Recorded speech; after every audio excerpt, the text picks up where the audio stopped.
Olá, que bom que você veio. Sucesso não ocorre por acaso. É simples, mas não é fácil. Se eu lhe perguntasse o que é sucesso, você teria uma resposta diferente de outras pessoas. Por quê? Porque cada um tem uma definição diferente do que é sucesso. Eu vou estabelecer uma definição aqui para nós trabalharmos neste vídeo. Sucesso é conseguir o que você quer, que é diferente de felicidade. Felicidade é querer o que você conseguiu. Não é um jogo de palavras, não. Sucesso é conseguir o que você quer. Felicidade é querer o que você conseguiu. Para você ser feliz, você não precisa de mais nada. É só aceitar o que você tem. Isto não lhe impede de continuar almejando outras coisas na vida. Só que, infelizmente, as pessoas confundem sucesso com felicidade. E a história vai mais ou menos assim. Quando eu... O indivíduo passa pela vida igual um gato passa por um telhado de zinco quente. Só sente o calorzinho. Eu não sei lhe ensinar a ser feliz. É uma questão de aceitação. Eu sei sim lhe ensinar a ser bem-sucedido. Porque sucesso é uma ciência. Do mesmo modo que se aprende física, se aprende química, pode aprender a ser bem-sucedido na vida. Se você entra numa quadra de basquete, com regra de ping-pong, por mais boa vontade que você tenha, você não vai conseguir ganhar o jogo, não é verdade? Porque você não conhece a regra. Então nós vamos estabelecer nessa apresentação a diferença que faz a diferença entre o indivíduo bem-sucedido e aquele que batalha e não consegue o que quer na vida. É simples, mas não é fácil. Se você observa um indivíduo andando num cabo de aço de um prédio para outro, é muito simples. Sabe o que ele faz? Ele coloca um pé na frente do outro. Um pé na frente do outro. Mas não é fácil. Vai lá tentar. Se você não souber, vai cair. Na vida a coisa é a mesma. Você vê o seu vizinho deslanchando. É simples. Olha o que ele faz. Ele levanta, ele trabalha, ele almoça, ele trabalha, ele vai conseguindo. Mas não é fácil. Porque às vezes ele conhece estratégia que você não conhece. O que nós vamos discutir aqui é esta diferença que faz a diferença. Vamos lá. Sucesso é medido em polegadas.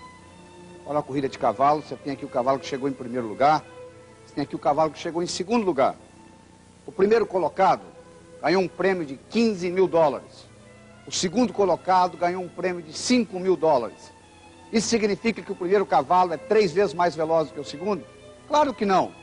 Uma pequena diferença em desempenho traz uma tremenda diferença em resultados. Isso é na vida. Pequenas coisas feitas constantemente em pontos estratégicos faz uma tremenda diferença em resultados. Sócrates dizia que o homem preguiçoso é aquele que poderia ser melhor empregado. De acordo com a definição de Sócrates, todos nós somos preguiçosos. Por quê? Porque nós não estamos usando nem 5% da nossa capacidade mental. Nós temos 10 bilhões de neurônios, 100 trilhões de conexões nervosas e usamos menos de 5% da nossa capacidade mental. Então não interessa o quanto bem sucedido você é, você pode melhorar. Gostaria de lhe mostrar esse slide aqui. O que você está vendo aí? Borrões de tinta? Não, aí tem uma vaca, tem uma novilha Nelore. Olha aqui, aqui está a orelha esquerda dela, aqui está a testa, aqui a orelha direita, aqui o olho direito, o focinho, o olho esquerdo. Viu? Não mudou nada no slide. O slide é o mesmo que eu tinha há 15 segundos atrás. Antes você via borrões de tinta, agora você está vendo uma vaca. As oportunidades na sua vida estão do mesmo jeito que essa vaca está nesse slide. O óbvio só é óbvio para a mente preparada. E para você preparar a sua mente, você tem que mudar o seu referencial. Deixa eu lhe mostrar esse outro slide. Está vendo aí? Borrões de tinta de novo? Deixa eu lhe mostrar o próximo, olha aí. Agora é óbvio, né? Você está vendo um cavaleiro. Agora se eu lhe volto e mostro novamente para você este, olha aí. Agora, você consegue ver. Por quê? Você agora tem um referencial. No momento que você muda o referencial, você muda a sua habilidade de ver as coisas. Você muda a sua percepção. O mapa não é o território. O mapa do Brasil não é o Brasil. É uma representação do Brasil. A realidade que você tem na sua cabeça não é a realidade real, é a sua realidade. Por quê? Porque nós vivemos num mundo de ilusões. Essa é a verdade. Nós vivemos num mundo de ilusões. Você pensa que você anda numa superfície chata, a Terra é redonda. Você pensa que você está parado no universo, a Terra gira ao redor de si própria, rotação, ao redor do Sol, translação, faz o movimento de tilting para justificar inverno e verão nos dois hemisférios. Você tem a sensação que você está parado no universo, não é verdade? Pois é, nós percebemos realidade através dos nossos órgãos dos sentidos. Só que os órgãos dos sentidos nos enganam. E o que eu vou mostrar para você é como que você consegue mudar essa percepção. Porque mudando essa percepção, você consegue mudar a realidade lá fora. Porque a realidade que você vive é uma realidade que representa a realidade lá de fora. E com isso a sua vida fica mais fácil. Vem comigo, vou lhe mostrar como. Pois é, nós vivemos num mundo de ilusões. Primeiro problema, nós pensamos que o que nós vemos é. Eu sei porque eu vi. Eu vou lhe provar agora que ver com esses olhos não significa muita coisa. Olha esse slide. Se eu lhe perguntar qual é o cinzento mais escuro, da esquerda ou da direita, você não vai ter nenhuma hesitação em dizer o da direita. Mas eu fiz um slide, exatamente o mesmo cinzento. Só que no da esquerda eu coloquei uma moldura vermelha. No da direita eu coloquei a moldura branca. E por causa desse contraste, o seu cérebro percebe o cinzento da direita mais escuro que o cinzento da esquerda. Mas mesmo eu falando isso para você, você continua vendo um cinzento mais escuro que o outro. Eu acabei de provar para você que nem sempre aquilo que você vê é. Segundo problema. Nós pensamos que o que é, sempre é. Ah, eu sei. Estou casado com a minha mulher há 15 anos, eu conheço ela. A pessoa que você casou há 15 anos atrás não é a mesma pessoa. A pessoa mudou e você mudou. Só que você continua tratando aquela pessoa como se fosse a mesma. Esse é que é o problema. Você não consegue pisar no mesmo rio duas vezes. Você pisa no rio, você tira o pé, e você pisar de novo, não é o mesmo rio. Aquela água não foi embora. Você não consegue conversar com a mesma pessoa duas vezes. Você conversa com uma pessoa hoje, você encontra com ela daqui a um mês, você mudou, ela mudou. Se você está no mercado, se você é empresário, o mercado muda. Ou seja, a realidade é dinâmica, muda a cada instante. A única coisa constante é a mudança. E nós continuamos tratando as coisas como se fossem estáticas. O terceiro problema que nós temos é que nós pensamos que o que é tudo o que é. Olha esse slide. Está aqui uma placa dizendo área de penitenciária. Cuidado com quem pede carona. Vocês estão vendo esse indivíduo aí pedindo carona debaixo da placa, né? Estão vendo esse carro de polícia. Desperta o humor, desperta. Vamos analisar esse humor. Será que o humor está na placa?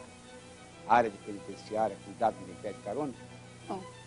Ah, então o humor deve estar no indivíduo pedindo carona. É engraçado o indivíduo pedindo carona. Então deve estar no carro de polícia vindo. Não tem nada de engraçado. Ora, se o humor não está na placa, se o humor não está no indivíduo pedindo carona, se o humor não está no carro de polícia, onde está o humor? Dentro do seu cérebro. Você juntou essas três coisas e fez a sua interpretação. Isso aqui é o humor. A realidade é a mesma coisa. Você pega detalhes do mundo exterior, junta e faz a sua realidade. Mas, como eu já disse, o mapa não é o território. O mapa do Brasil não é o Brasil. A sua realidade é uma realidade subjetiva.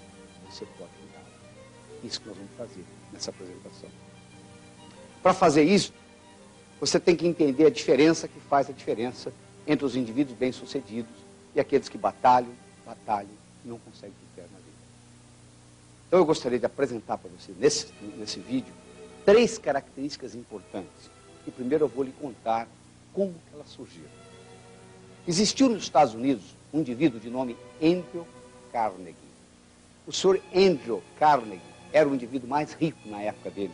Ele controlava o mundo do aço. Foi ele quem deixou dinheiro para construir o Carnegie Hall em Manhattan. Foi ele quem deixou dinheiro para construir a Carnegie Mellon University. O senhor Andrew Carnegie um dia teve um insight. Eu vou morrer como todos nós, mas eu gostaria, vou deixar muito dinheiro para o mundo, como de fato ele deixou, mas eu gostaria de deixar para o mundo mais do que dinheiro.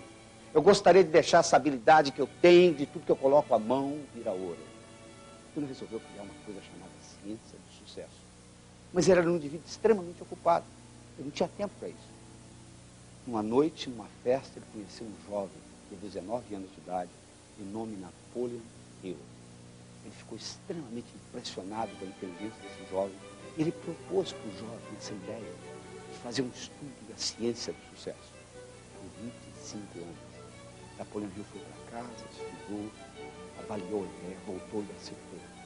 Napoleon Hill teve a oportunidade, em 25 anos, de entrevistar 16 mil pessoas. Dessas 16 mil, ele selecionou 1.000 que eram milionários. Dos 1.000 milionários, ele selecionou 500, que além de terem dinheiro, tinham boa vida familiar, boa saúde, boa disposição, paz de espírito, etc. E ele estudou as diferenças entre esses 500 e o resto. Isso nós vamos discutir aqui. Uma delas sendo a autoestima. Você tem que aprender a gostar de você. A segunda é a sua habilidade de se comunicar. Qual o valor de uma moeda de ouro no fundo do Oceano Atlântico quando ninguém chega lá? Não vale nada. O que adianta você ter conhecimento na cabeça e não sabe se comunicar? A terceira característica que nós vamos discutir nesse vídeo é a sua habilidade em estabelecer metas. Você não sabe o que você quer, você não vai chegar a lugar nenhum. Em vídeos futuros, nós vamos discutir as outras características, como, por exemplo, a atitude positiva, a dedicação ao trabalho e a ambição. A ambição sadia é fundamental na vida. O indivíduo chega para mim e diz assim, eu não quero mais nada na vida. Eu falo, então está na hora de você morrer. Porque viver é aprender. E você só aprende fazendo. Então vamos começar pelo começo, né? Vamos discutir a primeira delas, a autoestima. Aprendendo a gostar de você. Se você não gosta de você, o mundo não vai gostar de você. Primeiro gosta do número 1, que é você. E depois você vai gostar dos outros. Você não pode dar aquilo que você não tem. Que não parece com dono é roubado, não é verdade? Então a autoestima é essencial. Só que, infelizmente, do modo como nós somos criados, nós temos a nossa autoestima lesada. Até a idade de 8 anos, nós recebemos aproximadamente 100 mil não. Não faça isso, não faça aquilo, não faça aquilo, não faça aquilo. Crianças com 4 anos de idade, microgravadores colocados na orelha deles, para gravar o que eles escutam nas 24 horas, para cada elogio, eles recebem 9 repreensões. Então o que acontece? O indivíduo vai crescendo e vai sofrendo lesões na autoestima. Mas a vida continua. Então o que ele faz? Como mecanismo de compensação, ele começa a criar uma carapaça. Como o discípulo de Sigmund Freud, Adolf Adler, dizia, toda compensação traz deformação. Então o indivíduo acaba deformando a personalidade dele. Então a autoestima é fundamental. O modo de você desenvolvê-la, a primeira coisa que você tem que entender, é o que é pregado em todas as religiões e filosofias do mundo, é a autoaceitação. Então eu vou fazer a seguinte afirmação aqui, ó. Você é na vida aquilo que você se recusa a ser. E eu vou lhe provar isso. Por favor, pense na cor azul. Agora, não pense azul. Olha, você continua pensando. Por favor, não pense numa maçã. Continua pensando. O que acontece? Nós somos na vida o que nós recusamos a ser. Em todas as filosofias e religiões do mundo, o conceito de autoaceitação é pregado. Porque você só consegue mudar no dia que você aceita você do jeito que você é. É um paradoxo, não é verdade? Mas o universo é paradoxal. Então o melhor modo de você ser diferente é você aceitar do jeito que você é. E para você aceitar do jeito que você é e você conseguir mudar a sua autoestima, você tem que aprender a trabalhar com o seu subconsciente. 99% do seu poder está a nível inconsciente. E a porta de entrada do inconsciente é o hemisfério direito. Hemisfério esse que nós não treinamos muito na escola. No nosso mundo ocidental, nós trabalhamos 99% do tempo com o hemisfério esquerdo. E a porta de entrada do hemisfério direito é para o inconsciente esse que é pessoal, que depois se junta com o inconsciente familiar, que depois se junta com o que Jung chama do inconsciente coletivo. Então, você, para trabalhar com esse inconsciente, onde está codificado linguisticamente a sua autoestima, você tem que aprender a trabalhar com o cérebro direito. Na verdade, todos nós temos dentro de nós uma criança que nunca é mais velha do que 7 anos. Até a idade de 7 anos, nós não temos habilidade cognitiva. Nós estamos conscientes, mas não somos conscientes que somos conscientes. Então, até a idade de 7 anos, nós temos essa parte de nós que nós carregamos conosco a vida inteira. Essa criança dentro de você que lhe dá espontaneidade, criatividade, alegria de viver. E se você não cuidar dessa criança, a vida não tem gosto. Então é importante você mudar uma série de crenças para você atingir essa criança. A analogia que eu faço é do modo como você treina uma pulga. Olha aí nesse slide. Você vai ver o seguinte, se você colocar uma pulga dentro de um jarro e fechar a tampa do jarro, a pulga não gosta de ficar no jarro. Ela pula para sair do jarro. Ela bate na tampa, volta, bate e volta, até que ela começa a pular um pouco mais baixo. No momento que ela começou a pular um pouco mais baixo, você pode ir lá, olha aí, ó, tirar a tampa do jarro, essa pulga nunca mais vai pular fora do jarro. Você não está acreditando? Faça a experiência em casa. Mas você não precisa fazer a experiência em casa. Você está lembrado como que eles treinam elefantes no circo. Eles pegam o elefante quando bebê, amarram uma corda no pescoço do elefante, amarram numa árvore. O elefante tenta sair, não consegue, tenta sair, não consegue, tenta sair, não consegue, até que o elefante desiste. Depois que ele desistiu, fica fácil. Agora, quando ele é adulto, o palhaço no circo, o que ele tem que fazer? Ele passa a corda no pescoço do elefante, amarra na perna do tamborete da banqueta, e o elefante continua pensando que está amarrado numa árvore. Você não precisa ir ao circo, é só olhar no espelho. É verdade. Você carrega com você muitas crenças da sua infância que são ultrapassadas. Você nunca parou para refletir, será que eu devo continuar carregando essa crença? Talvez fosse útil para você quando você tinha 7, 8, 9 anos, mas hoje ela já está desatualizada.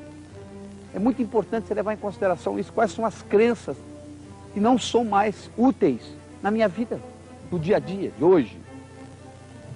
E finalmente, você tem que levar em consideração que o cérebro é uma estrutura cibernética. O que é cibernética? Cibernética é a disciplina que estuda sistemas autônomos.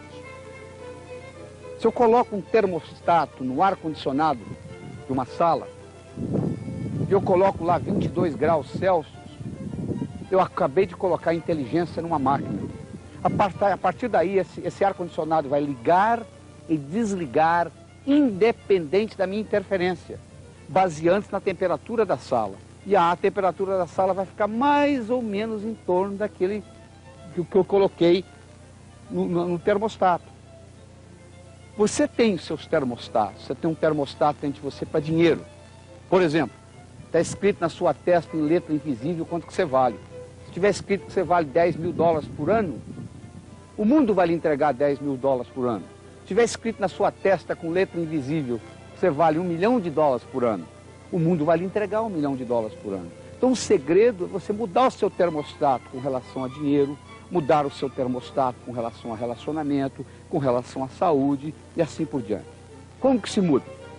Nós mudamos esse termostato baseado na linguística.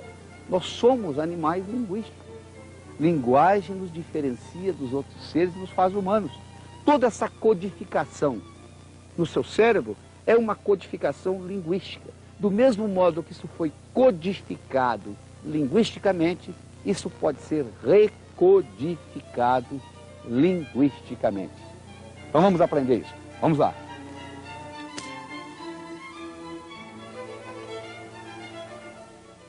São Tomé dizia, eu preciso ver para crer. Na minha opinião, São Tomé estava enganado. Exatamente o contrário.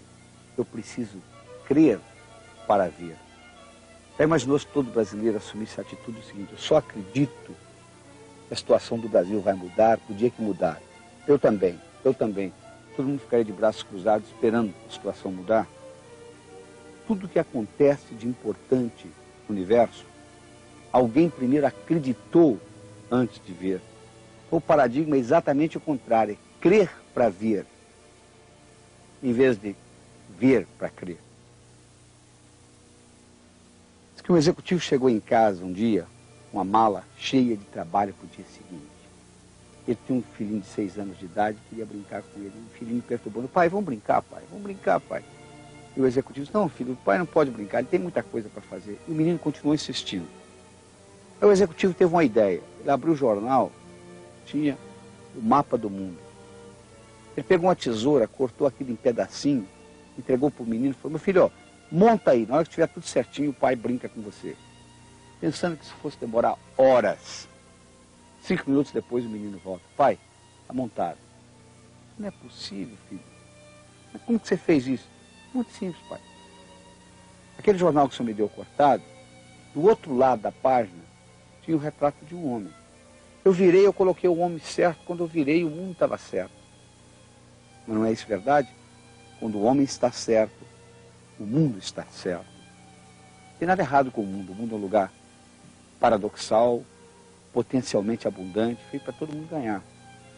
O indivíduo às vezes diz o seguinte: se eu mudasse dessa cidade onde eu moro, mudaria a minha vida. Sabe por que não muda? Porque quando você muda de uma cidade para outra, você leva você com você. Esse é que é o grande problema. Então, o segredo é você mudar de dentro para fora. E para você fazer isso, você tem que entender como que o cérebro funciona.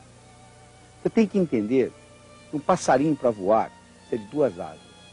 Você nunca vai encontrar um passarinho voando com a asa só, por mais forte que ela seja. O indivíduo, para ser bem sucedido na vida, ser integrado, ele tem que fazer uma integração entre o hemisfério esquerdo e direito, que tem funções diferentes. O hemisfério esquerdo, ele é racional, ele é verbal, ele é detalhista. O hemisfério direito, ele é não verbal, ele é holístico, ele é artístico.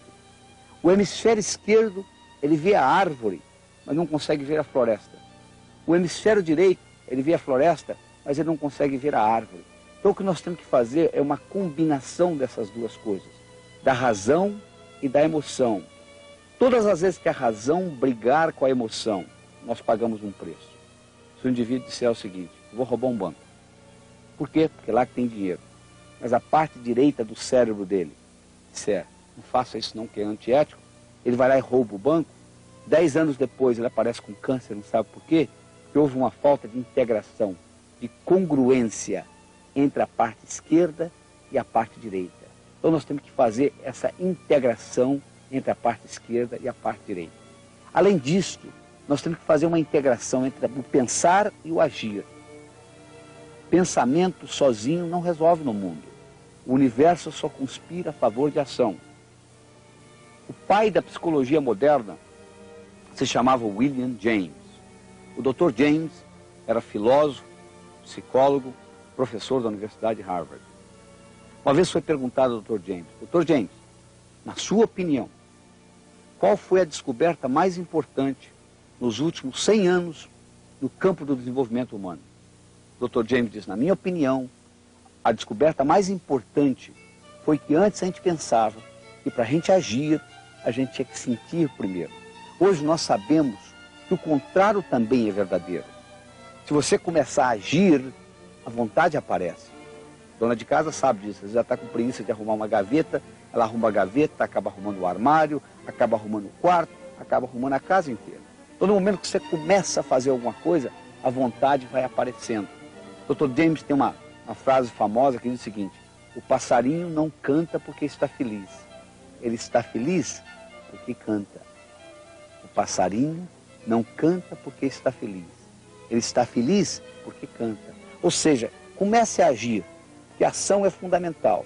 Então, na hora que você equilibra o hemisfério esquerdo com o direito, ou seja, a razão com a emoção, e na hora que você equilibra a parte anterior, que é o pensar, e a parte posterior do cérebro, que é o agir, e que você faz que tudo isso integrado, as coisas acontecem mais facilmente na sua vida. Então essa autoestima que você tem, mesmo que ela seja lesada, você pode modificá-la, porque conhecendo como o cérebro funciona, você pode alterar a sua autoestima. Por exemplo, uma coisa importantíssima, relaxamento. Você aprender a relaxar. Todas as grandes descobertas foram feitas quando o descobridor, o inventor, estava relaxado. Porque é impossível você trabalhar com o hemisfério direito com a musculatura contraída. Vamos pegar alguns exemplos na história. Albert Einstein, quando ele descobriu a teoria da relatividade, ele estava no fundo do quintal da casa dele, deitado numa rede, imaginando que ele viajava num raio de luz. Arquimedes, quando descobriu o princípio de Arquimedes, ele saiu correndo na rua nu, gritando eureka, eureka, eureka, achei, achei, achei. Ele estava numa banheira tomando banho. O Arquimedes trabalhava para um rei este que recebeu de presente uma coroa de ouro, e o rei estava em dúvida se a coroa era realmente de ouro ou não. Então ele chamou Arquimedes e disse, ó, você vai ter que descobrir se essa coroa é de ouro ou não, ou tem misturado prata, sem destruir a coroa, que até então era impossível. O Arquimedes foi com aquele problema, pelejou várias horas, vários dias, não conseguiu. Até que ele desistiu, foi para casa, entrou numa banheira para tomar um banho. Na hora que ele estava relaxado, de repente veio a ideia de onde surgiu o princípio de Arquimedes.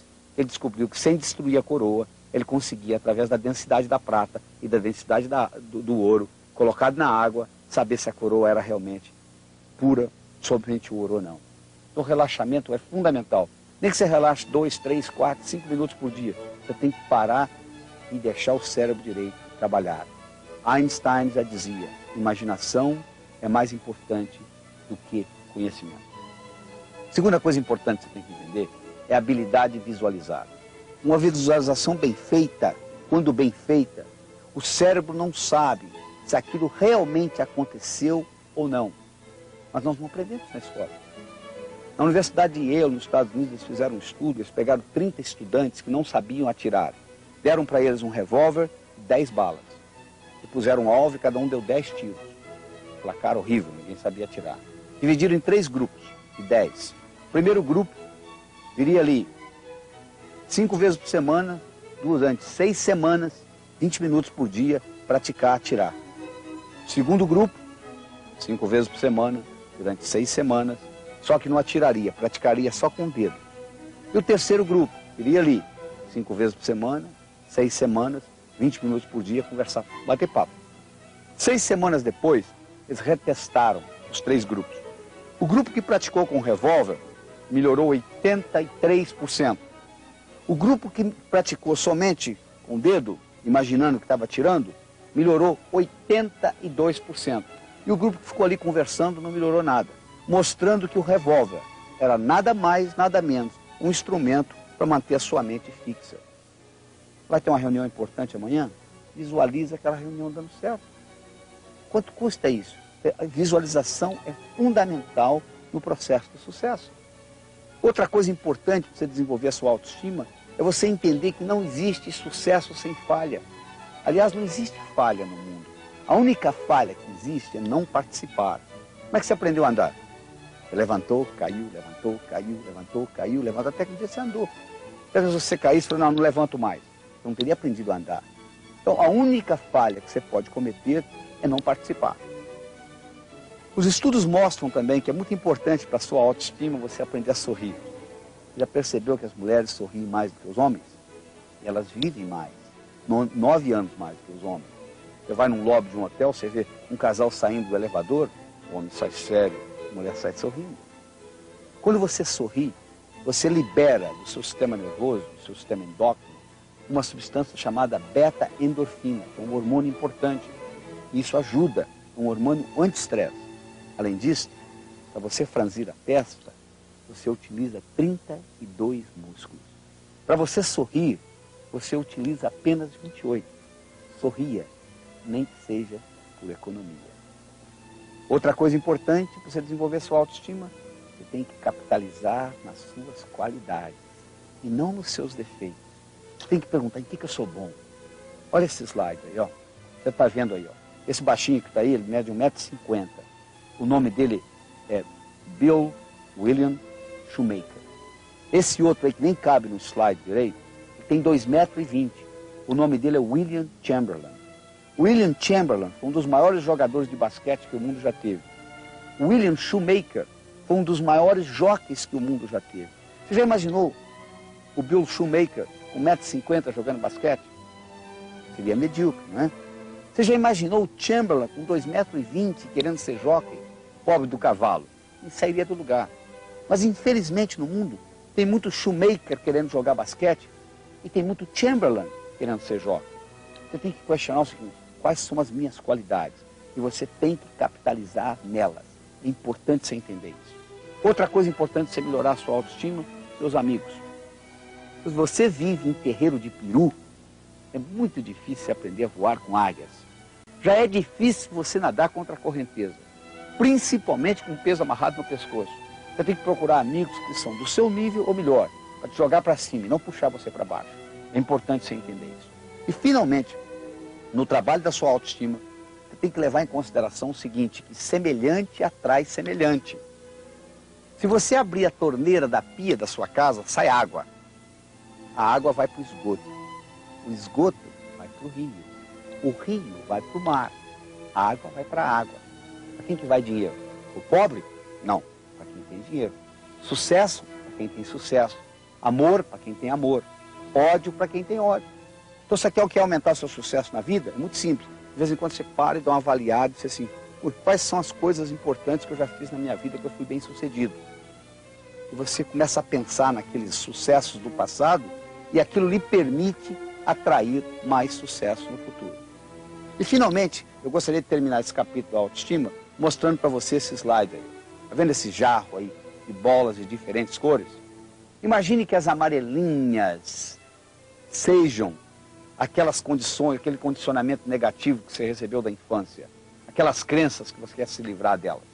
Tem dois modos de você se livrar das amarelinhas dentro desse jarro. Você pode ir lá e pegar uma por uma e tirar, psicoterapia faz isso. Ou você pode, sob pressão, injetar bolas de outras cores e automaticamente as amarelinhas serão eliminadas. Enriqueça a sua vida com visões, com metas, com coisas importantes e você vai perceber que à medida que o tempo passa, a sua autoestima se torna cada vez melhor. E o mundo só pode gostar de você o dia que você gostar de você mesmo.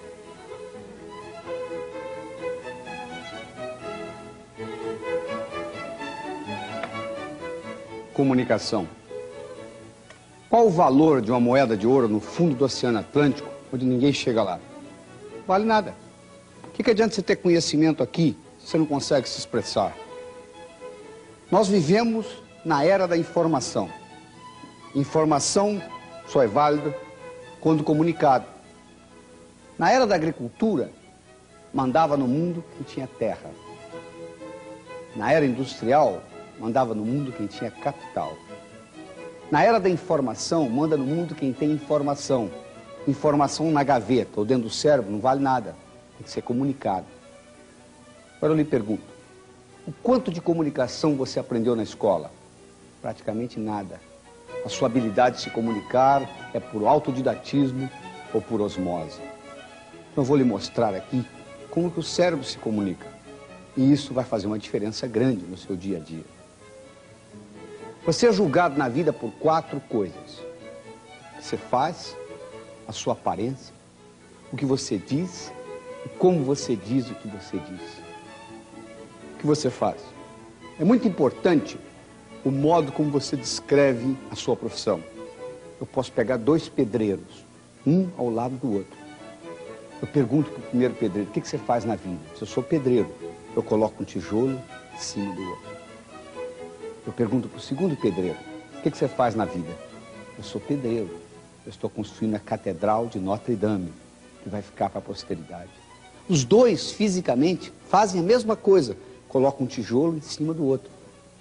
Um tem uma perspectiva de apenas colocar um tijolo em cima do outro, e o outro tem a perspectiva da Catedral de Notre Dame.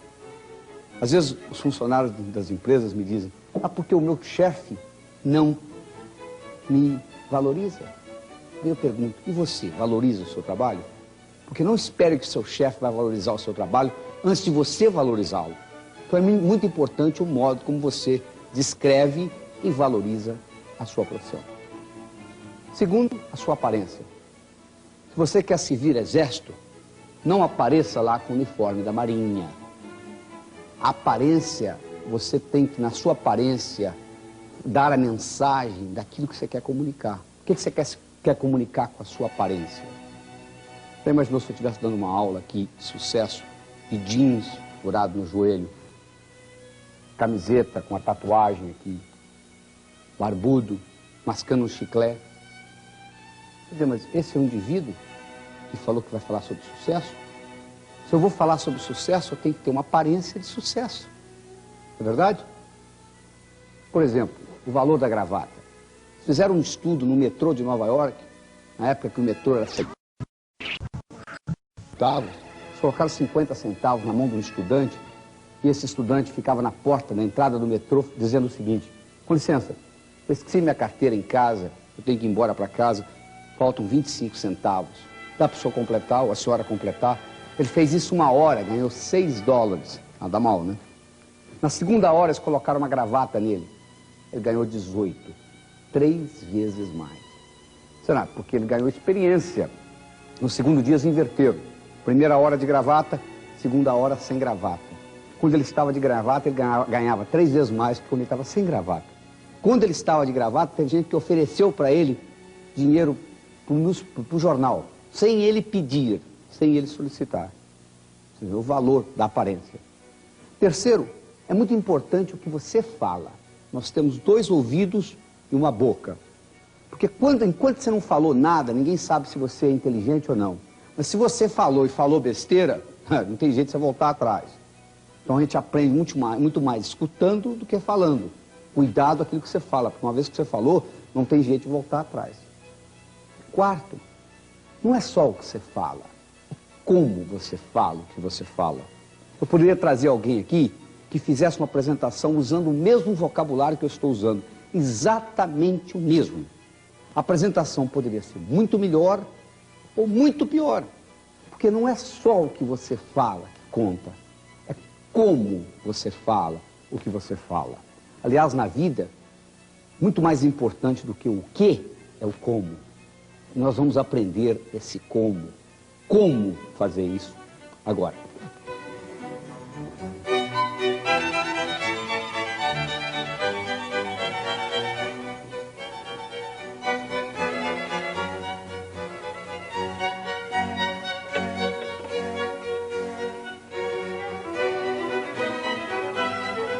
Os olhos são as janelas da alma.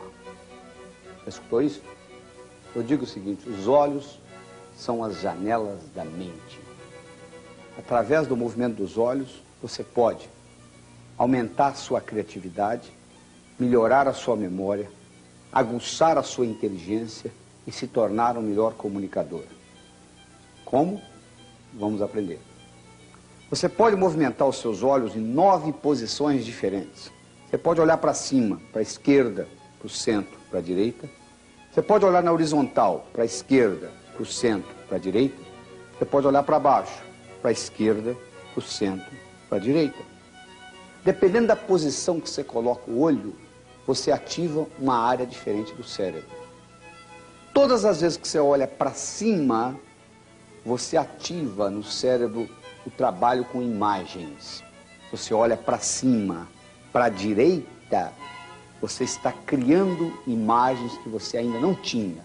Por exemplo, se eu solicito que você pense num elefante roxo, de cauda amarela e orelhas vermelhas, você nunca viu um elefante roxo, de cauda amarela e orelhas vermelhas. Você olhando para cima, para a direita, facilita a sua visualização desse elefante.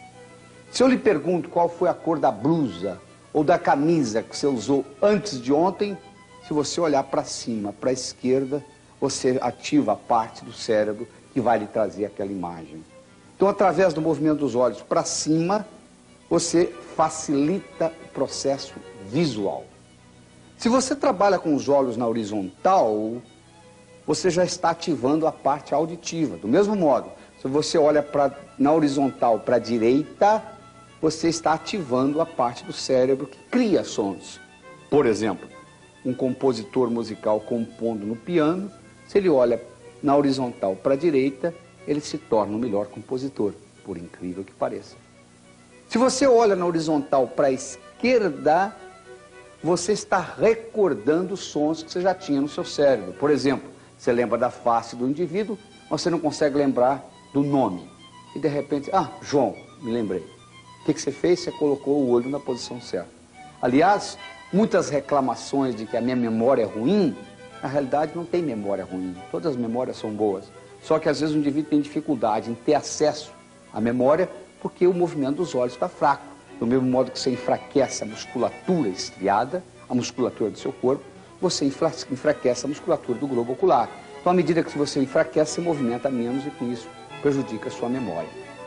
Quando você olha para baixo, para a esquerda, você ativa essa conversa que tem aí dentro do seu cérebro, que nós chamamos de self-talk.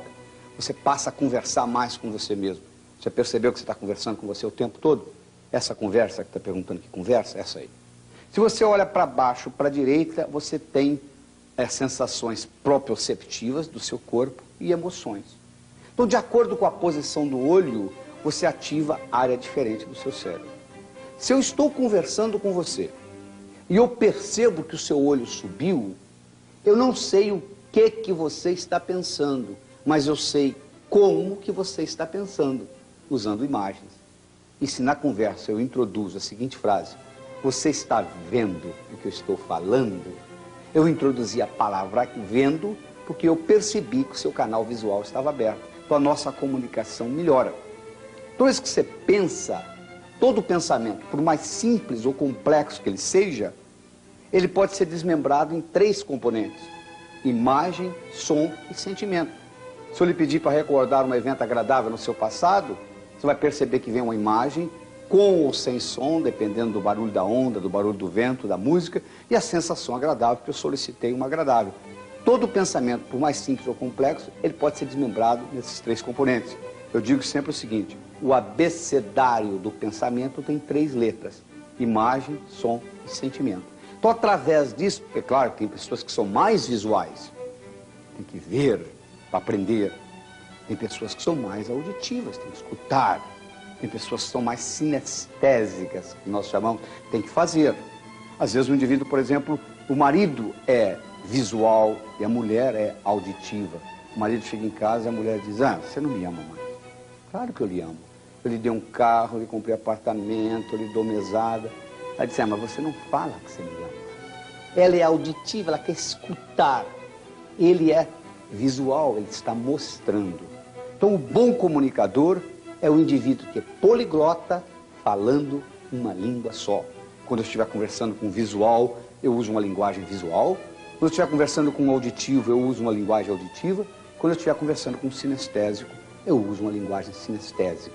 Isso é fundamental na comunicação, porque é o modo como o cérebro se comunica. Se você pegar um visual conversando com um auditivo e um não se adapta ao outro, é como se eu estivesse colocando um falando japonês, o outro falando alemão, só que eles não sabem que estão falando línguas diferentes. Muito importante você entender essas características e você descobrir qual a sua, e isso facilita muito no processo. E à medida que você desenvolve isso, que você começa a estudar esse movimento dos olhos e coordenar a sua linguagem com o movimento do olho, do outro, do interlocutor, você vai perceber que a sua capacidade de influenciar o outro aumenta tremendamente. E com isto, você já sabe o que vai acontecer, né? Com isso, você aumenta a confiança no seu taco.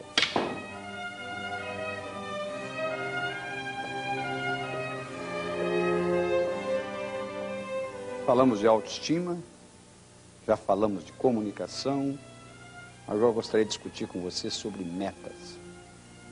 Como que você transforma um sonho em uma meta? Como que você transforma uma meta em realidade? Primeiro, infelizmente, a maioria já parou de sonhar. Quando as pessoas me perguntam qual o segredo do sucesso, eu digo: é muito simples. Tem que sonhar de noite e trabalhar de dia. Se você sonhar só não resolve, olha o hippie aí na rua. Se você trabalhar só não resolve, olha o operário de fábrica. Você tem que sonhar de noite trabalhar de dia. Infelizmente, muitos já pararam de sonhar.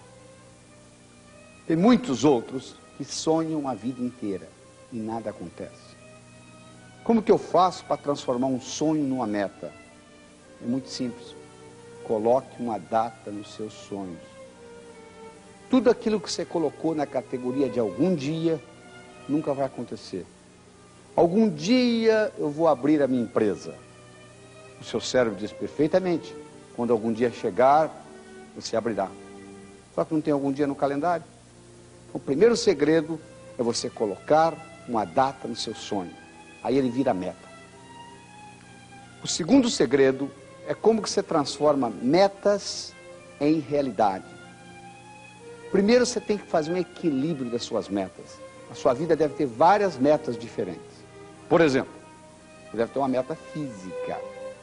Mas se você tiver só meta física, é igual esses indivíduos que fazem 8 horas de musculação por dia, andam na rua assim, com o cérebro desse tamanhozinho. Chegou aos 50 anos, eles entram em depressão, porque a musculatura começa a deteriorar, eles colocaram o ego todo no músculo. Você não pode ter só meta física. Nem tão pouco você pode ter só meta espiritual. Porque nós temos um corpo, nós vivemos no mundo material. Então nós temos que ter metas espirituais e metas materiais, metas físicas. Nós temos que ter metas mentais. Mas eu conheço gente aí que tem enciclopédia britânica todinha, de capa a capa na cabeça. Não pode nem balançar a cabeça para o conhecimento não sair do lugar. Mas não fez nada até hoje com aquilo. E o que adianta? O que adianta você ter o conhecimento se você não empregou?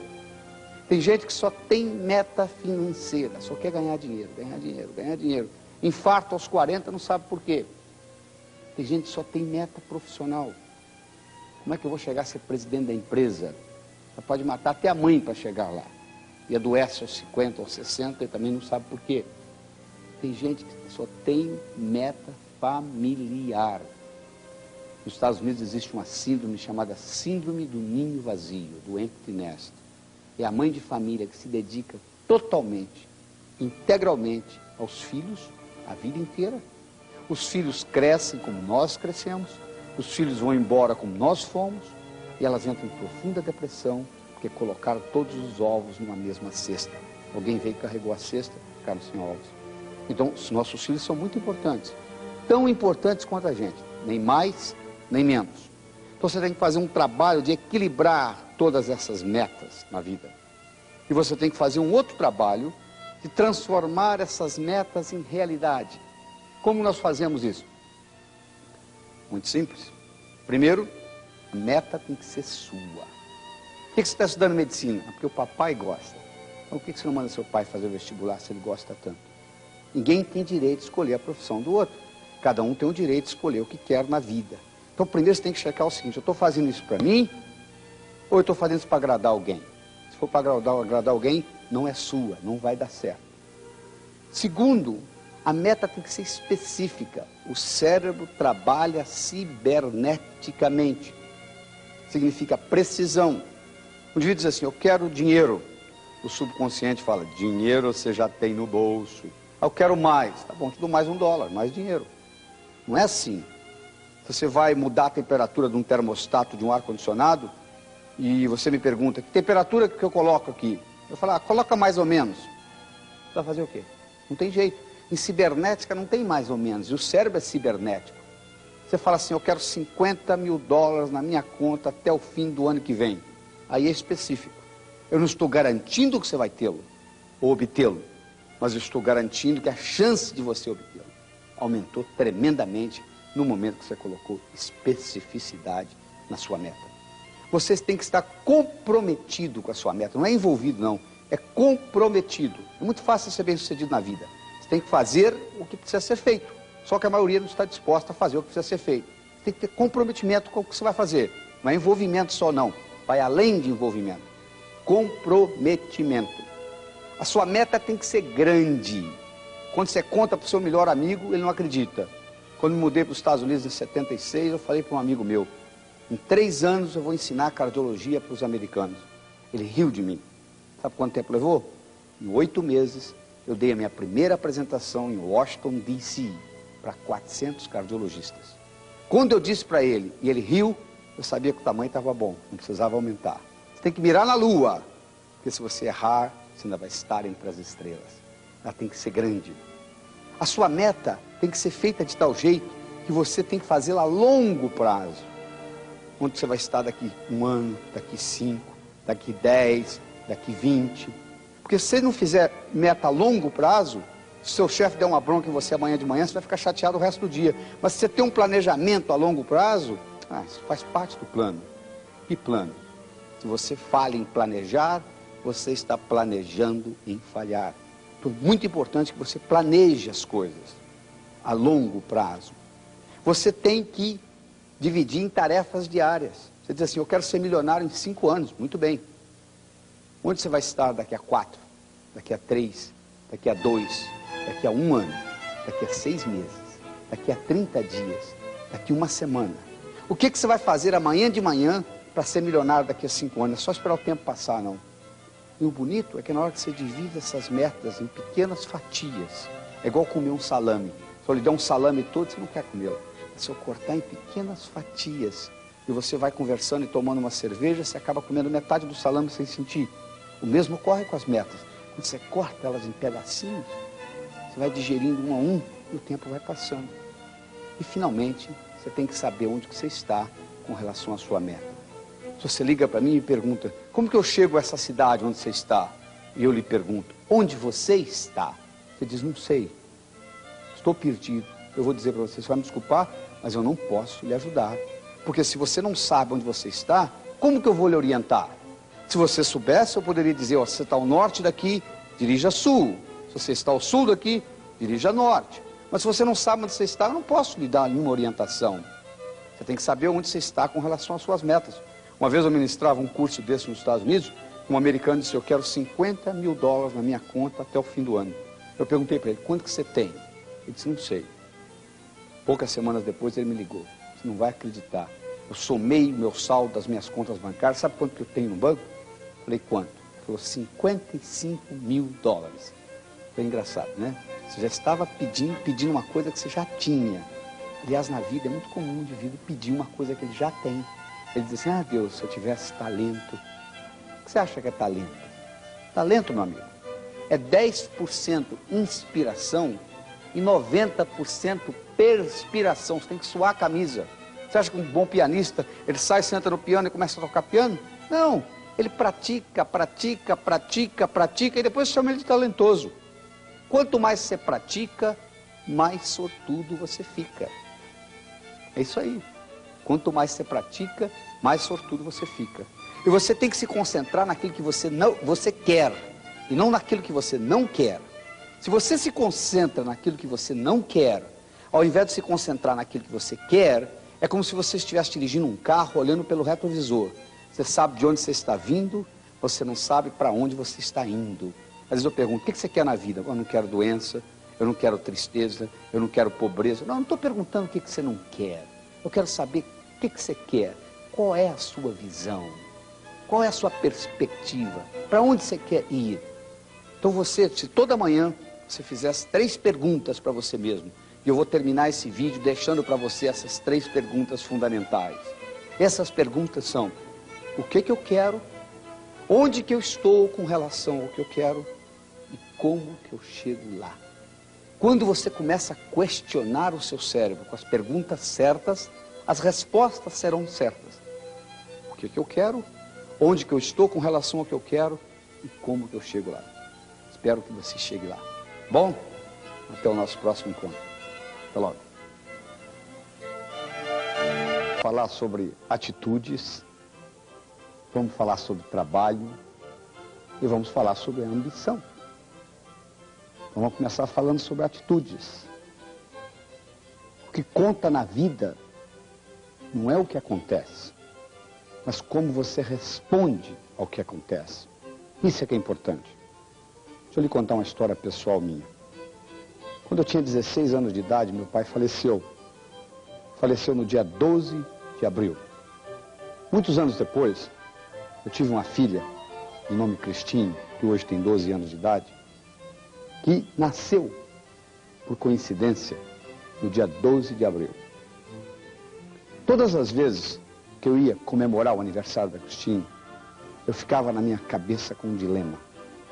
Eu devo ficar triste porque é aniversário de morte do meu pai, ou devo ficar alegre porque é aniversário de nascimento da minha filha?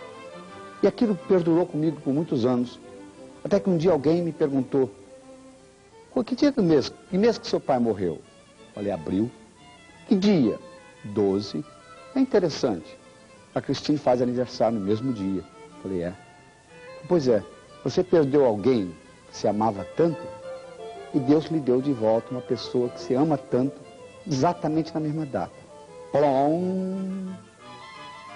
Nada mudou. Meu pai continuou morrendo no dia 12 de abril. A Cristine continuou nascendo no dia 12 de abril. Mas uma coisa mudou: o modo como eu celebro o aniversário dela. Então, o fato continuou o mesmo. A minha atitude com relação ao fato é que mudou. Napoleon Hill mostrou, quando ele estudava aqueles indivíduos que começaram pobres e terminaram milionários, que uma característica em comum que eles tinham é essa habilidade de ver a parte positiva de tudo.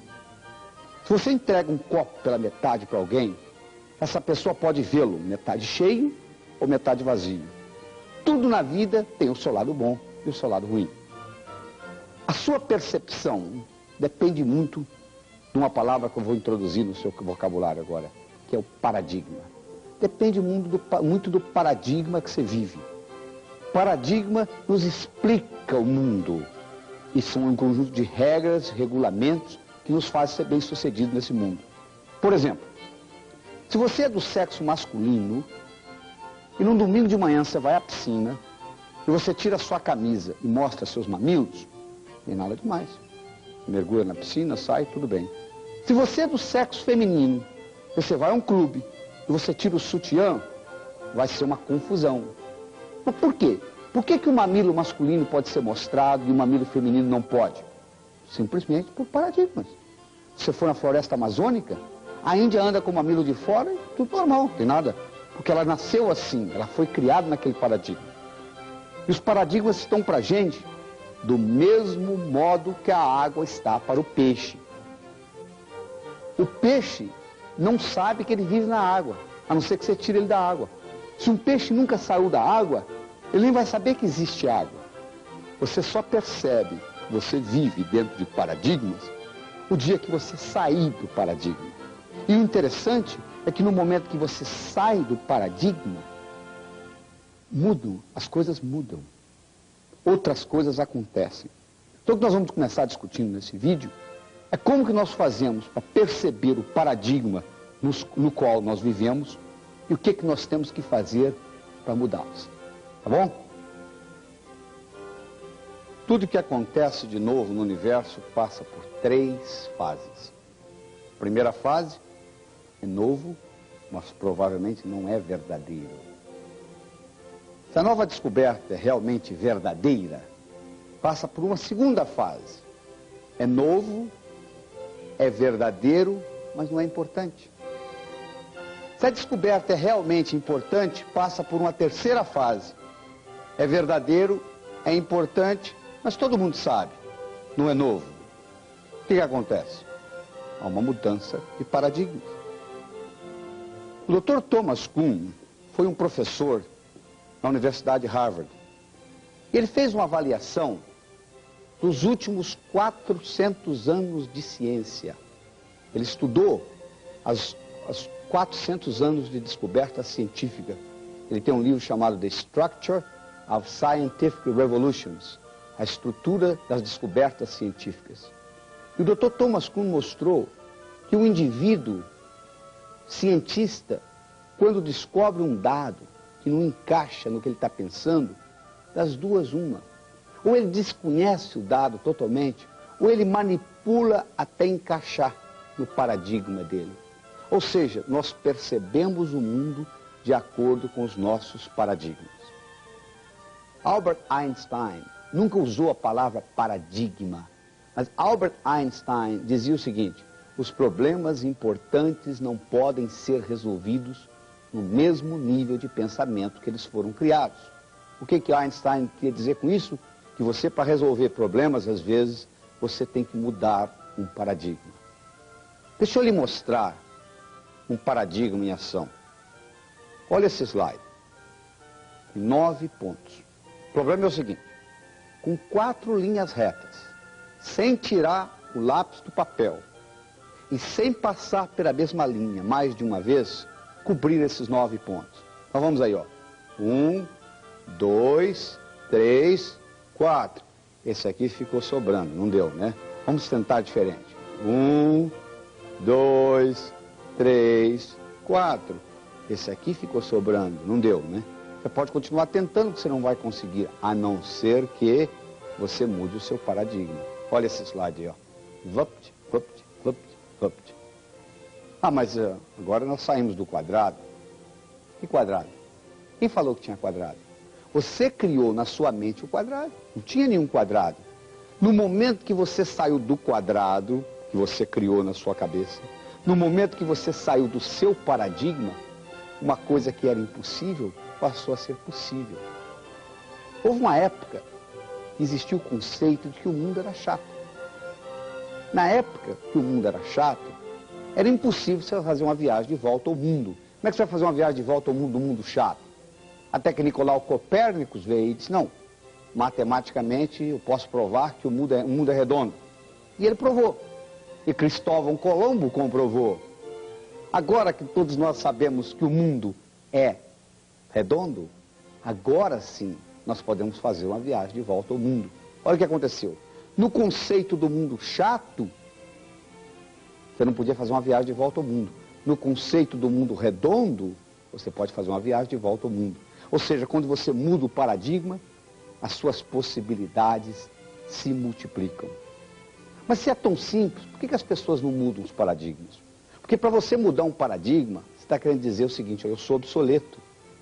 Ninguém quer ser obsoleto. O indivíduo continua martelando no velho paradigma que às vezes não funciona mais. Vou lhe dar um exemplo. Em 1979, a Suíça tinha 65 mil suíços trabalhando no mundo de relógios. Se você perguntasse naquela época por quanto tempo mais a Suíça ia continuar dominando o mundo de relógios, era para os próximos pelo menos mais 50 anos. Em 1982, 3 anos depois, a Suíça tinha apenas 15 mil homens trabalhando no mundo de relógios. 50 mil suíços foram mandados embora. Por quê? O relógio eletrônico foi inventado. Antes do relógio eletrônico, a Suíça controlava mais de 90% do lucro de relógios no mundo. Depois do relógio eletrônico, a Suíça chegou a controlar menos de 15% do lucro de relógios no mundo. Você quer a ironia do destino? Sabe quem inventou o relógio eletrônico? Não foram os japoneses nem os americanos, foram os suíços. Mas quando ele apresentou para os diretores dele o relógio eletrônico, eles falaram, isso não é relógio, isso não tem mola mestre, isso não tem rubi, isso não dá corda, isso não pode ser chamado de relógio. Põe isso na prateleira, esquece isso. E a Seiko japonesa e o Texas Instruments americano lançaram. Houve uma mudança no paradigma de relógios. E os japoneses e americanos tomaram conta do mercado, aquele mercado que era dos suíços. Quando o relógio eletrônico foi lançado, um Patek Philippe suíço tinha uma precisão de 1/30 de segundo, 1/30 de um segundo. Sabe qual a precisão de um Casio que você compra numa feira nos Estados Unidos por $10? Tem uma precisão de 1/30.000 de um segundo. Sabe o que os suíços fizeram quando o Seiko lançou o relógio eletrônico e a Texas Instruments? Sabe o que eles fizeram? Aumentaram a precisão do Patek Philippe de 1/30 para 1/60 de segundo. O que é 1/60 comparado com 1/30.000? Nada. Mas Marco Twain tem um ditado que, na minha opinião, é um dos mais profundos. Se o único instrumento que você tem é um martelo, todo problema você pensa que é prego. Os suíços só sabiam fazer relógio eletrônico, mecânico. Quando foi lançado o relógio eletrônico, eles só sabiam fazer mecânico, continuaram fazendo mecânico. É aquela mesma história de que quando o Henry Ford lançou nos Estados Unidos o modelo T, que era aquele modelo pretinho, aquele carrinho pretinho, numa linha de montagem que saiu barato, as fábricas de carruagem fizeram o quê? Aumentaram a produtividade, fizeram a roda mais leve, colocaram em liquidação. Ninguém quer comprar uma carruagem mais. Olha esse slide, olha aí. Olha aí, o poder que isso dava 300, 400, 500 anos atrás, com esses 4 cavalos. Hoje, se eu lhe der uma carruagem dessa de presente, você não tem nem lugar para guardar o cavalo. Mal você tem lugar para guardar seu carro. O que aconteceu? Houve uma mudança no paradigma de transportes. Mudou. Se mudou, você tem que mudar. Só que quando você muda um paradigma, você tem que voltar à estaca zero. Quando os suíços finalmente decidiram competir nos relógios eletrônicos, todo o know-how que eles tinham de rubi, de mola mestre, aquilo acabou. Eles tiveram que aprender eletrônica com os japoneses e os americanos. Então, todas as vezes que nós vamos começar um novo paradigma, nós temos que voltar à estaca zero. E ninguém quer ficar obsoleto. Senão, se eu tiver que mudar, quer dizer que eu sou obsoleto. Eu não quero ser obsoleto. Eu vou continuar malhando naquilo que eu penso que sei. Sucesso no passado não garante sucesso no futuro. Uma coisa que funcionou no passado para você, dentro de um paradigma, se houve uma mudança de paradigma, a abordagem é totalmente diferente. No seu negócio, a estratégia que você tem no período inflacionário tem que ser diferente da estratégia que você tem num período não inflacionário, porque não é a mesma coisa. Mudou a regra do jogo. Se mudou a regra do jogo, você tem que mudar o modo como você joga. Por exemplo, no mundo empresarial, antigamente um executivo era um indivíduo que resolvia problemas na empresa e reagia ao mercado. Hoje, no novo paradigma, um executivo hoje, sabe o que ele faz? Ele antecipa o futuro e identifica oportunidades.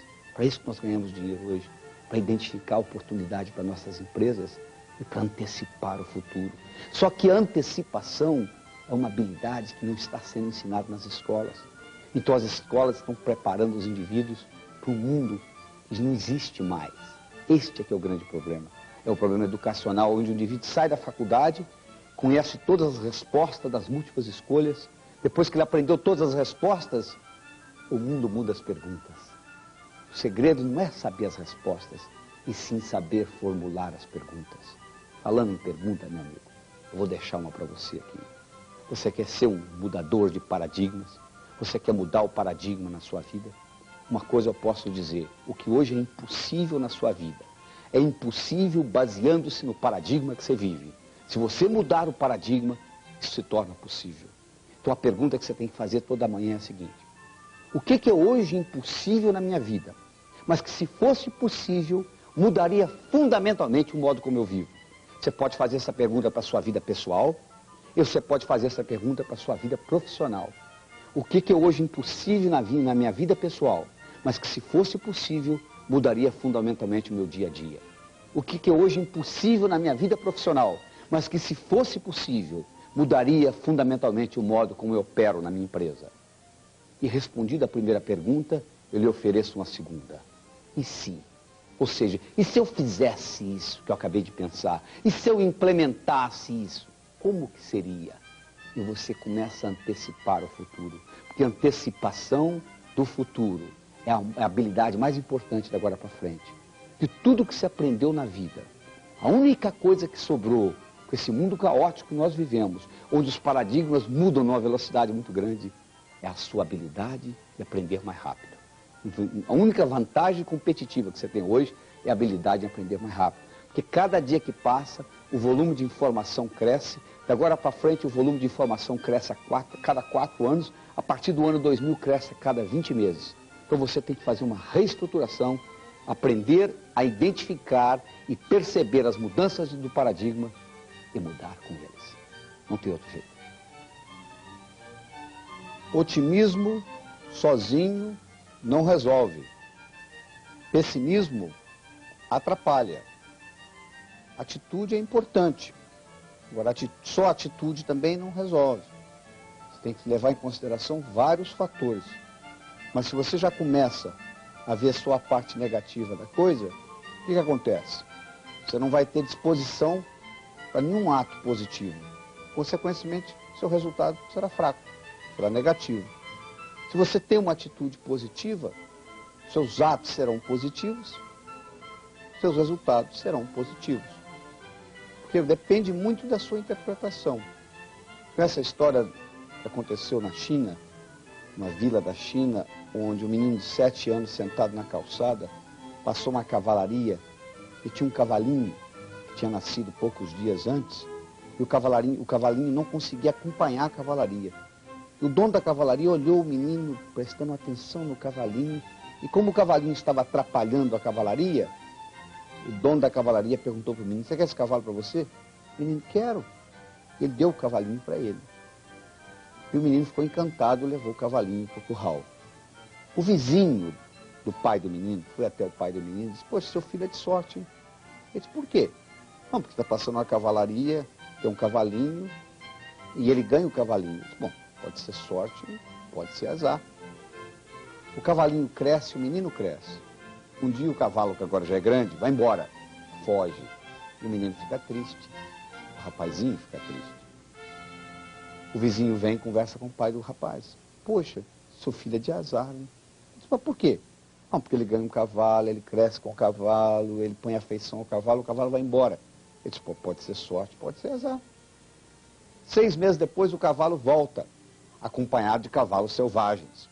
O cavalo selvagem não tem donos, fecharam o curral, é de quem fechou o curral. Vem o vizinho: pô, seu filho é de sorte, hein? Por quê? Bom, o cavalozinho vai embora, volta com os cavalos selvagens, agora é de vocês. Pode ser sorte, pode ser azar. Ele monta, o menino, o rapaz, monta num dos cavalos, o cavalo pula, o menino cai, quebra a perna. Vem o vizinho: pois, mas seu filho é de azar, hein? Por quê? Não, porque pulou, quebrou a perna. Não, pode ser sorte, pode ser azar. O rei do reinado onde ele morava declara guerra ao reinado vizinho. Todos os jovens da idade dele foram para a guerra, com exceção dele, estava com a perna quebrada. Vem o vizinho: mas seu filho é de sorte, hein? Pode ser sorte, pode ser azar. Você não sabe se é sorte ou se é azar até terminar o jogo. Você só sabe se você ganhou ou perdeu depois que você tirou as fichas da mesa. Você vai num cassino, o indivíduo está cheio de fichas, ele diz: ó, ganhei $1 milhão. Você pergunta: você já tirou as fichas da mesa? Não. Então você não ganhou ainda. Você só vai dizer se você ganhou ou não na hora que você tirar as fichas da mesa. É importante você levar em consideração isso. Saber tirar o positivo de tudo que acontece.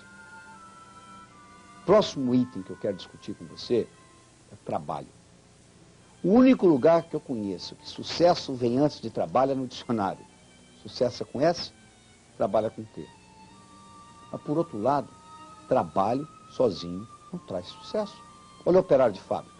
Ele trabalha a vida inteira, ele levanta às 5 horas da manhã, ele carrega uma marmita fria para almoçar, ele faz isso a vida inteira, aposenta com salário mínimo. Sucesso só vem antes de trabalho no dicionário, trabalho sozinho não traz sucesso. O que nós temos que fazer, então? Bom, primeiro você tem que entender o seguinte: para você ser bem sucedido na vida, você tem que fazer as coisas acontecerem. Isso não significa que você tenha de fazê-las. Não significa que você tenha de fazê-las. Fazer acontecer não significa que você tenha de fazê-las. Existe uma palavra que é muito conhecida intelectualmente, mas não colocada em prática, que é a palavra delegação. Delegação significa o seguinte: de antemão eu sei que eu vou dar um trabalho para alguém que vai fazer pior do que eu faço. Mas mesmo sabendo disso, eu entrego para outra pessoa por 2 razões. Primeira razão, eu vou liberar o meu tempo para fazer coisas mais importantes. Segunda razão, eu vou dar oportunidade àquele indivíduo de progredir. Você está onde você está hoje profissionalmente porque alguém delegou para você. Então você delegar para o outro é muito importante. Agora você diz assim: não, eu só delego para quem faz tão bem quanto eu faço. Isso, você vai me desculpar, não é delegação. Isso é transferência de responsabilidade. Delegação significa quando eu entrego para alguém, essa pessoa, eu já sei de antemão que ela vai fazer pior do que eu. E assim mesmo eu entrego. É o único jeito de você progredir na vida, é você ter a habilidade de delegar. Porque se você tiver que fazer tudo, você só tem 24 horas. Então não tem jeito, tem um limite. Então você tem que ter a capacidade de delegar. E a outra coisa importante que você tem que entender é que perfeccionismo é uma doença. Os estudos mostram que o indivíduo perfeccionista, ele vive menos, ele tem mais úlcera, ele tem mais infarto e etc. Ele tem mais pressão alta. Porque às vezes o indivíduo fica naquela necessidade de fazer a coisa perfeita. Quando uma coisa é realmente importante, às vezes até preferiu fazer a mal feita do que não fazê-la. Tem muita gente que não consegue progredir na vida Porque, primeiro, não consegue delegar e, segundo, quer ser perfeccionista demais. Então, leve isso em consideração. E se você é assalariado, eu gostaria de discutir com você o seguinte. O Napoleão Hill mostrou, naquele estudo que ele fez, entrevistando 16 mil pessoas, das quais ele selecionou 500 milionários e comparou com o resto, ele mostrou que todos aqueles indivíduos que começaram pobres e terminaram ricos, quando aqueles indivíduos trabalhavam para os outros, eles trabalhavam como se a empresa fosse deles.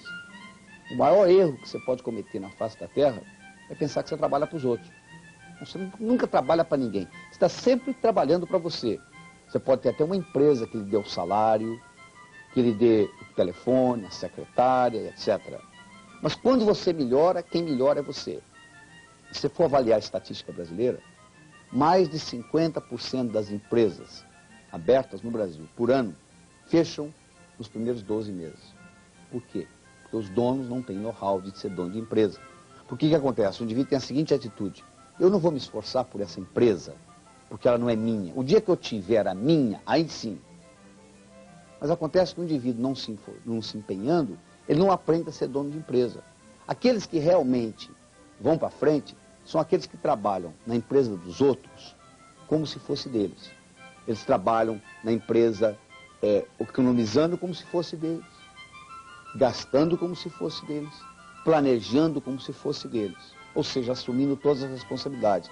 Quando você faz isso, você aprende a ser dono de empresa. O dia que você abrir a sua empresa, vai dar certo. Agora, se você disser, não, eu só vou me esforçar quando eu tiver a minha empresa, você está perdendo a oportunidade de ganhar know-how de como ser dono de empresa. E, finalmente, no que diz respeito ao trabalho, eu gostaria de trazer aquele conceito do Peter Drucker, da diferença entre eficiência e eficácia. Olha esse cavalo aí nesse slide. Ele roda, roda, roda e não sai do lugar. Eficiência significa fazer bem feito. Eficácia significa fazer o que precisa ser feito. Tem muita gente que faz bem feito, coisa que não precisa ser feita. Tem uma história linda nos Estados Unidos, que eles contam de geladeiras. Você sabe que a sociedade de consumo americana é muito maior do que a nossa, então eles trocam eletrodoméstico com muito mais frequência. E quando eles trocam o eletrodoméstico, eles jogam no junkyard, jogam no ferro velho, ou eles colocam no basement na casa. E você deve estar lembrado, quando você visitava sua avó ou bisavó, que antigamente as geladeiras eram de tranca, elas tinham uma tranca, uma maçaneta na porta. E aconteceu nos Estados Unidos vários casos, aconteceram de crianças que entraram dentro de geladeiras, brincando de geladeiras velhas no ferro velho, e aquela porta bateu e a criança ficou presa lá e morreu asfixiada. Então eles resolveram criar um sistema onde a geladeira ia abrir de dentro para fora também, caso alguém ficasse preso, podia sair. E eles estabeleceram um sistema altamente eficiente para ensinar todas as crianças do jardim da infância como abrir geladeira de dentro para fora.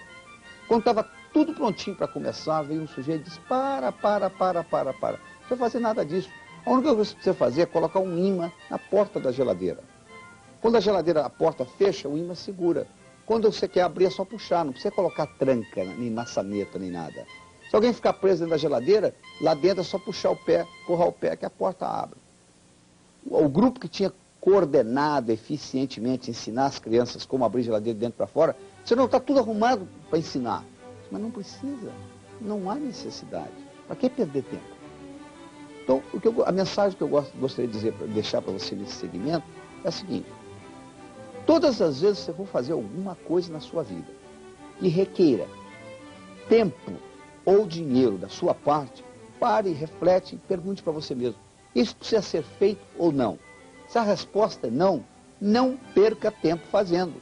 Porque não é só ser eficiente que conta. Talvez mais importante ainda do que ser eficiente é ser eficaz. Fazer o que precisa ser feito. Porque às vezes você faz muito bem feito uma coisa que não precisa ser feita. Olha a burocracia, por exemplo. Olha a energia que se gasta com burocracia. Por nada. Só para vocês terem uma ideia, em Miami, nos Estados Unidos de um modo geral, você consegue abrir uma firma internacional em 72 horas. No Peru, Para você abrir uma firma de fundo de quintal, você gasta 8 meses para regularizar a papelada. Ora, claro que você entende porque que o Peru está onde está e porque os Estados Unidos estão onde está. Porque a energia que se gasta para abrir uma firma de fundo de quintal, para regularizar a papelada, ser 8 meses, olha quanta energia gasta por nada. Então é importante se levar em consideração que é mais importante fazer o que precisa ser feito que necessariamente fazer bem feito. Certo? No próximo bloco nós vamos discutir ambição. Pois é, neste vídeo nós já aprendemos a importância da atitude positiva, já aprendemos a importância da dedicação ao trabalho e agora nós vamos discutir a importância da ambição. Ambição sadia faz parte da vida. O indivíduo que chega para mim e diz assim, eu não quero mais nada na vida. Eu digo para ele, está na hora de você morrer. Porque viver é aprender. Você só aprende fazendo. Os japoneses têm uma palavra que chama-se Kaizen. Traduzindo para o português, significa melhora contínua. Hoje, melhor do que ontem, pior do que amanhã. Graças a essa palavra, que nada mais é do que tradução de ambição, jogou o Japão para frente. Você compara o Japão de 1960 com o Japão de 1990. Você vai ver a grande mudança de paradigma que ocorreu nessa nação, graças à palavra Kaizen, que é melhora contínua. Sempre procurando melhorar. Uma vez eu ministrava esse curso nos Estados Unidos, tinha um indivíduo sentado na primeira fileira, um indivíduo de 60 e poucos anos de idade, e ele levantou a mão. Disse, doutor, estou achando muito interessante as suas ideias, mas eu gostaria de contar para o senhor a minha história. Eu dirijo uma Kombi entregando biscoito em padarias há mais de 30 anos. Levanto 4h30, 5 horas da manhã, entrego os biscoitos, trago a Kombi de volta, lavo, reabasteço para o dia seguinte. Eu estou quase me aposentando. E a minha intenção é continuar dirigindo essa Kombi. Eu olhei para ele e disse, meus parabéns. Nada errado do senhor dirigir uma Kombi. Alguém tem que fazê-lo.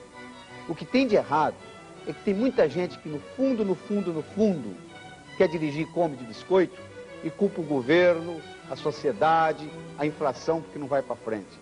Se o seu caso é dirigir Kombi, tudo bem. Tem direito de fazer o que você quiser na vida. Agora, um indivíduo bom, quem para você definitivamente é só você. Um indivíduo bom não fica lá embaixo muito tempo. O chefe pode até travá-lo numa promoção por um curto período de tempo. Mas ele faz igual uma bola dentro de uma piscina, ele vem para cima. Então é importante você entender isso. Aí você deve estar pensando, mas isso aí é impossível, isso que você está discutindo. Então deixa eu lhe falar o que é impossível. Impossível é aquilo que ninguém faz até que alguém faça. Até 1964, era impossível um ser humano correr 1 milha em menos de 4 minutos. Até que um estudante de medicina inglês de nome Roger Bannister correu. No ano que Roger Bannister correu pela primeira vez na história do ser humano, 1 milha em menos de 4 minutos, no mesmo ano, 19 outros atletas correram. Hoje, um atleta de classe correndo 1 milha em menos de 4 minutos não é nem notícia de jornal, porque é esperado. Avião supersônico era coisa impossível. Avião era uma coisa impossível. Hoje é possível. Toda essa tecnologia que nós temos há 100 anos atrás nem se pensava nisso. Então o impossível é aquilo que ninguém faz até que alguém faça. O impossível é aquilo que você não consegue fazer dentro daquele paradigma que você vive. Você mudando o paradigma, você muda a possibilidade disso acontecer. Você deve estar pensando, poxa, mas e sorte? E quem tem sorte? Eu não tenho sorte. No nosso conceito, não existe sorte.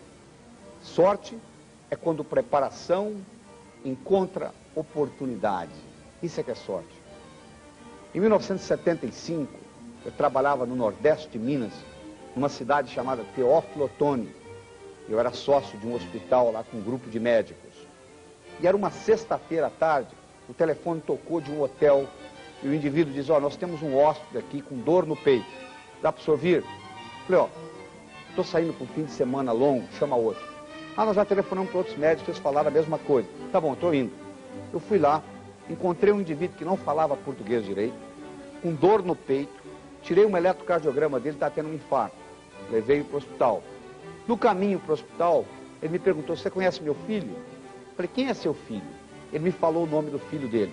Eu falei, bom, pessoalmente eu não conheço seu filho, mas eu sei dos livros dele, eu sei dos trabalhos dele, eu já li muito sobre seu filho. 48 horas depois, o filho dele sai de Harvard, em Boston, e vem para Teófilo Otoni ajudar a tomar conta do pai, porque o filho também era cardiologista. E o pai ficou internado durante 15 dias, e durante esse período o filho ficou lá no hospital. E ele falava português muito bem, porque ele tinha morado no Brasil e era casado com uma brasileira. Na véspera do pai ter alta, eu tinha um centro de estudos lá com um grupo de médicos, e era a minha vez de fazer uma apresentação. E eu ia falar sobre arritmias na fase aguda do infarto. Só que eu tinha médicos de diferentes especialidades na sala. Eu tinha ginecologista, pediatra, cirurgião plástico, ortopedista. Eu pedi licença aos meus colegas e falei para o Peter, no nível dele. Quando eu terminei a apresentação, ele chegou para mim e falou assim, você quer ir para Harvard? Eu lhe arrumo um lugar lá. Eu falei, não, muito obrigado. Na época eu não queria. Eu estou muito bem aqui, estou satisfeito. Bom, 6 meses depois, eu conversando com ele no telefone, ele me ofereceu novamente e eu acabei indo. Mas aí durante 12 anos eu vim ao Brasil falar nos congressos brasileiros de cardiologia. Eu encontrava com os meus colegas cardiologistas e eles me perguntavam, me diziam o seguinte, Laíra, você é um cara de sorte, hein? Eu perguntava, por quê? Poxa, você que sai lá de Boston, vem a Teófilo Otoni, te leva para Harvard, uma das universidades mais sofisticadas do mundo. Sorte? Por que não levou os outros 20 que estavam na sala? Sorte é quando preparação encontra oportunidade. Eu estava preparado e a oportunidade apareceu, só isso, não tem mais nada não. Esteja preparado, porque a oportunidade vai bater na sua porta várias vezes na vida. Só que o óbvio só é óbvio para a mente preparada. Se você não estiver preparado para a oportunidade, ela vai bater na sua porta, você não vai reconhecê-la como oportunidade. Você conhece a história do vendedor que foi vender sapato na África? Quando ele desceu, ele viu todo mundo descalço, e ele passou um telegrama para o chefe dele, estou voltando no próximo navio, ninguém aqui usa sapato. Um outro vendedor chegou na mesma cidade, viu o mesmo quadro, passou um telegrama à companhia dele, estou ficando por aqui, não temos concorrência. O quadro era o mesmo, um viu como crise, o outro viu como oportunidade. Aliás, a palavra crise do chinês tem 2 traduções, perigo e oportunidade, você que escolhe. Então é importante você entender que sorte é quando preparação encontra oportunidade. Ah, mas doutor, se eu tivesse os problemas que eu tenho, sabe quem não tem problemas? Pessoal que mora no cemitério. Porque viver é ter problemas. Aliás, os problemas são os nossos melhores amigos. Não tem nada melhor para jogar você para frente que um problema. Se você começar a analisar, você vai perceber que você está onde você está hoje, agradeça um problema que você teve na vida. Quando eu tinha 12 anos de idade, o cachorro da minha vizinha sumiu. Ela veio até mim e me disse o seguinte, Laíra, você roubou o meu cachorro. Eu disse, eu nem sabia que a senhora tinha cachorro. Roubou, não roubou, ela foi ao posto policial e deu parte. Veio uma intimação do posto policial para eu comparecer lá com meu pai. Meu pai não quis ir comigo. Eu tive que ir com um tio meu. E lá eu comecei a arguir com o delegado, um cabo policial que tinha lá. E, final das contas, ele chegou à conclusão que eu tinha roubado o cachorro da vizinha. Não acreditou na minha palavra. E eu voltei para casa com a multa. Eu tinha que comprar um cachorro para a vizinha. Eu cheguei e mostrei para o meu pai. Ele disse, você vai pagar. Eu tinha 12 anos de idade, eu tinha ganho meu primeiro dinheiro na vida, dando aula particular de matemática. Eu sempre fui bom em matemática, eu dava aula particular com 12 anos. Eu tinha ganho meu primeiro dinheiro. Por coincidência, não existe coincidência, por sincronicidade, era exatamente aquele dinheiro que eu paguei a multa. Por muitos anos eu ressenti meu pai, primeiro por não ter ido ao posto policial comigo. Segundo, por não ter pago a multa. Mas mal sabia eu que aquilo era um jeito do universo me ensinar, porque porque a partir dos 12 anos eu fiquei muito mais responsável, eu passei a trabalhar, eu passei a ganhar meu dinheiro. Com 19 anos de idade eu era praticamente financeiramente independente, graças ao cachorro da vizinha que sumiu, que eu juro que não sabia dele, não foi eu que roubou. Então o que aconteceu? Um problema que às vezes você acha que é um absurdo que aconteceu com você, na realidade é um modo de você aprender e jogar as coisas para frente. Analise a sua vida, você vai perceber que você está onde você está hoje, agradeça um problema que você teve, que lhe jogou para frente. Os problemas são os nossos melhores amigos. Não tem jeito de você acabar com os problemas na vida. O viver é você ter um problema atrás do outro. O que você faz com esse tipo de trabalho aqui é você encarar os problemas de uma forma diferente. E tenha consciência do seguinte: o universo só conspira a favor de quem age. Existe uma grande diferença entre pensar e agir.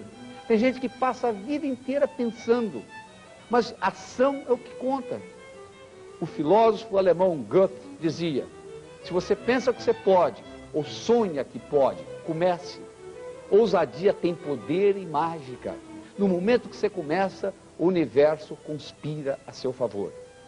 Então, quando você combina essas características que nós estamos discutindo, tais como a que eu discuti no primeiro vídeo, de autoestima, gostar de você, de se comunicar bem, saber o que você quer, ter uma atitude positiva, ser dedicado ao trabalho e de ser ambicioso. Quando eu digo ambicioso, uma ambição sadia, quando você junta isso tudo, sucesso é uma coisa multifatorial, depende de vários aspectos.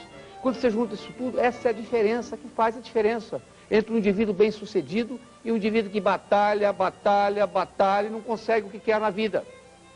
É isso aí.